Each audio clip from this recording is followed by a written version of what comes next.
इसलिए हुजूर सल्लल्लाहु अलैहि वसल्लम फरमाते हैं कि आयत करीमा के अंदर अल्लाह ने हर परेशानी का हल रखा है। ये भी बहुत तफसीली गुफ्तगू है, फिर कभी मैं अर्ज करूंगा इंशाअल्लाह। तस्बीह पर ही गुफ्तगू करूंगा तो इंशाअल्लाह आपकी तबीयत के अंदर तस्बीह करने का जज्बा पैदा हो जाएगा इंशाअल्लाह। इंशाअल्लाह सुभान पाक है वो ज़ात। अब आप मुझे बताइए, आप जब किसी की तारीफ करो, यार ये हर फन के मालिक हैं, बड़ा कुदरत ने इनको नवाजा, इनमें कोई कमी है ही नहीं, कितना खुश होगा वो बंदा, कितना खुश होगा जब बंदा अपने रब को कहता है मेरा रब वो है जो हर कमी से पाक है। तो मेरा मौला इतना खुश होता है जिसकी कोई बेपनाह खुश होता है। इसीलिए हर जगह सुबहान रखा गया, जहां जहां अहम मौके आए वहां सुबहान रखा गया। आपने पहाड़ देखा तो देखे सुबहान अल्लाह, कौन है इतना खूबसूरत पहाड़ बनाने वाला, पैदा करने वाला? मेरा मौला है। मेरे प्यारे आका सल्लल्लाहु तआला अलैहि वसल्लम के प्यारे दीवानों, इसीलिए आकाए करीम सल्लल्लाहु अलैहि वसल्लम ने एक मकाम पर इरशाद फरमाया कि जिसने दिन में, गौर से सुनिएगा, जिसने दिन में 100 मर्तबा सुबहानल्लाहि व बिहम्दिही पढ़ा, अल्लाह उसके गुनाह को माफ फरमा देता है, चाहे उसके गुनाह समंदर के झाग के बराबर क्यों हो। 100 मर्तबा दिन में अगर किसी ने पढ़ा सुबहानल्लाहि व बिहम्दिही।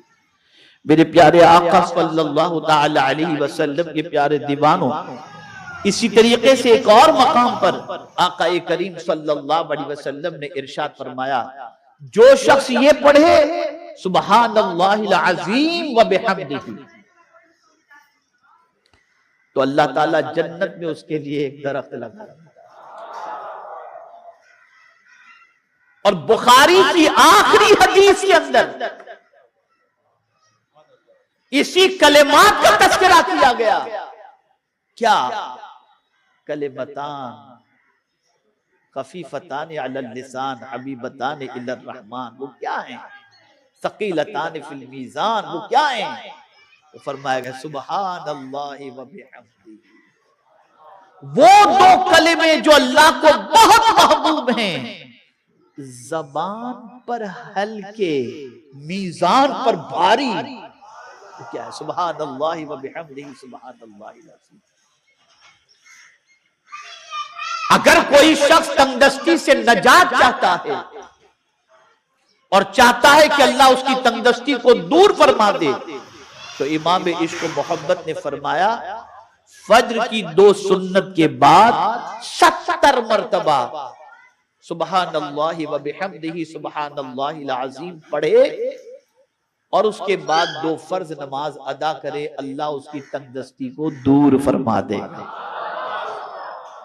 मेरे प्यारे आका सल्लल्लाहु तआला अलैहि वसल्लम के प्यारे दीवानों, तो आपने तस्बीह के बारे में समाअत फरमाया कि सुबहान अल्लाह, ये कितनी अजमत वाली तस्बीह है और कितनी अजमत वाला कलेमा है। मेरे प्यारे आका सल्लल्लाहु तआला अलैहि वसल्लम के प्यारे दीवानों, आज के ऐलान में आपने ये भी आपने पढ़ा होगा कि मौजिज़ा किसे कहते हैं।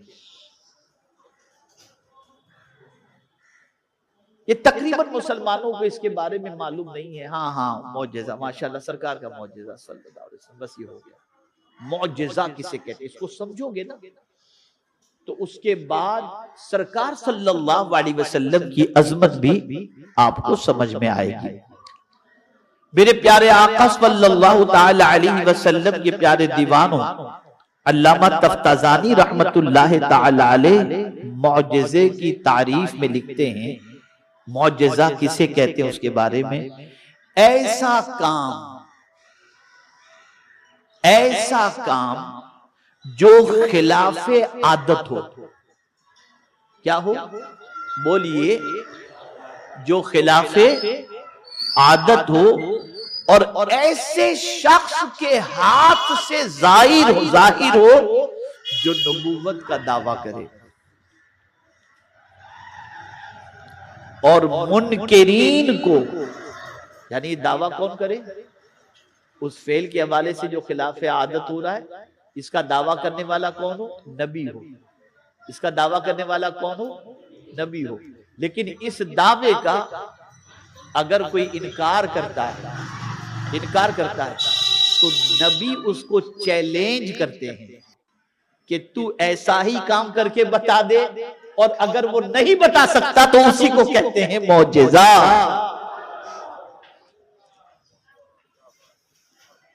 खिलाफ आदत, उंगली से पानी के चश्मे जारी करना है किसी में ताकत? उंगलियां तो सबकी हैं,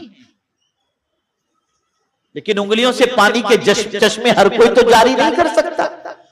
दरख्त को बुलाओ, दौड़ता हुआ आ जाए, ये कोई कर सकता है? नहीं कर सकता। पानी खारी है, लो आब दहन डाल दिया, मीठा हो गया, कोई कर सकता है? अरे हद तो ये है कि कंकरी को कह दे तो कलमा पढ़ ले, कोई कर सकता है? नहीं कर सकता।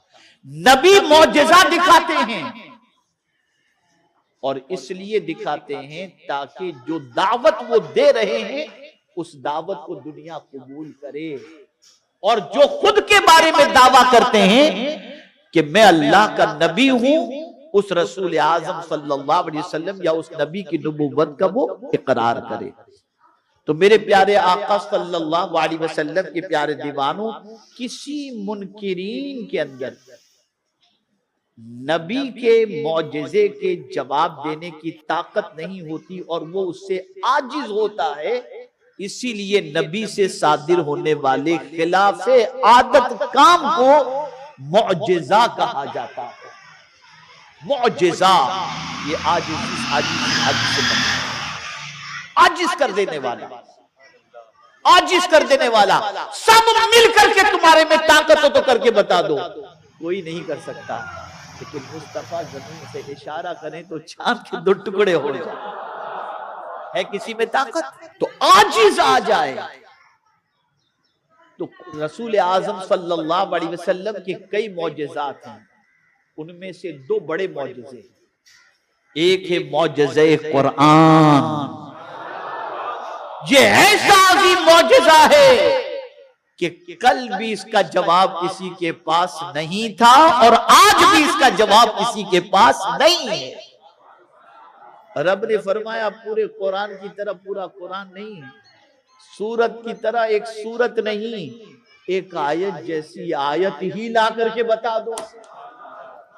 तो चांद पर कमंदें डालना तो आसान है, लेकिन कुरान की एक आयत जैसी आयत पेश करना ये बस की बात नहीं है। इसलिए कि कुरान जहां खुदा की किताब है, वहां मुस्तफा जान रहमत का मौजिज़ा। मेरे प्यारे आका सल्लल्लाहु ताला अलैहि वसल्लम के प्यारे दीवानों,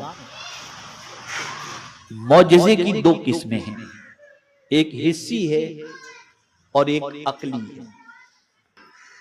हिस्सी किसे कहते हैं थोड़ा समझिएगा। है हवा से खमसा जो अपने हैं ना, हवा से खमसा समझते हैं, ये भी एक मसला है, इसको समझने के लिए भी समझ चाहिए। हवा से खमसा इसको महसूस किया जा सके, वो 5 चीजें हैं, आंख, कान, जबान, आदमी उससे महसूस कर लेता है। आपकी जबान पर कोई चीज कड़वी है या मीठी, जायके से आप महसूस करेंगे कि नहीं? आप बताइए। आप जायका जैसे ही आप वो चीज मुंह में रखेंगे तो जायका आपको बता देगा, तो आप उससे महसूस करते हैं। ये 5 चीजें जिसको हवा से खमसा कहते हैं, ठीक है ना? तो ये हवा से खमसा जो है, सूंघना, चखना, देखना, ये सारी चीजें जो है, मेरे प्यारे आका सल्लल्लाहु ताला अलैहि वसल्लम के प्यारे दीवानों, तो एक है हिस्सी और एक है अकली। हिस्सी महसूस किया जाए और अकली समझा जाए। जैसे कुरान अल्लाह के रसूल सल्लल्लाहु अलैहि वसल्लम का मौजिज़ा है, तो ये अक्ल के जरिए अपील की जा रही है कि अगर तुम में ताकत हो तो एक आयत जैसी आयत ला करके बता दो, नहीं बता सकते, यहां तुम आजिज आ गए। इसी तरीके से तुम्हारी अक्ल का इम्तिहान हो रहा है, और वो क्या है? पलक के झपकते रात के मुख्तसर से हिस्से में इतना लंबा सफर करके आए हुए, ये बता दे। ये अक्ल को अपील की जा रही है, ये कोई नहीं कर सकता। और बज़ाहिर ये अक्ल में आने के लिए जरा मुश्किल भी है। उस दौर के जमाने के, उस दौर के लोगों के लिए ये मुश्किल था, लेकिन उस वक्त नबी को समझने वाला, उसकी अजमत को समझने वाला भी मौजूद था, जिसने इकरार करके कह दिया, अरे ये तो कुछ भी नहीं, इससे ज्यादा मेरे नबी कहे तो मैं मानने के लिए तैयार।